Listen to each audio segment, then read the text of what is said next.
السلام علیکم۔ جیسا کہ آپ سب لوگ جانتے ہیں کہ کرونا اس وقت بہت تیزی سے پھیل رہا ہے، جس کو روکنے کے لیے ہمیں بہت سے اقدامات کرنے ہوں گے، SOPs پہ عمل کرنا ہوگا۔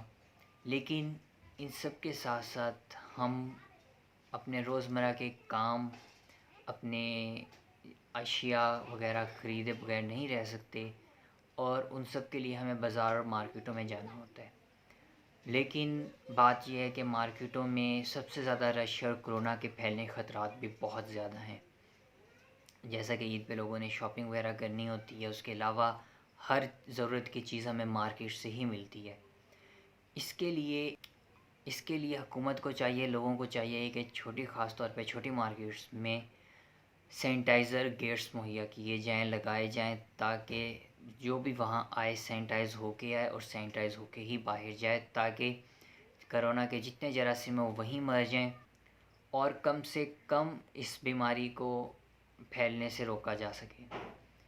یہی کہنا چاہتا ہوں کہ اس کے لیے ہم سب کو مل کے جدوجہد کرنی ہوگی، اور اس کے لیے ہمیں سینیٹائزر گیٹس چاہیے جو کہ ہر مارکیٹ پہ کے انٹرنس اور ایگزٹ دونوں طرف لگا ہونا چاہیے، تاکہ لوگ زیادہ سے زیادہ جتنے لوگ گزریں سب سینیٹائز ہو کے آئیں، تاکہ مارکیٹیں محفوظ رہیں اور کم سے کم کرونا پھیلے۔ Thank you so much.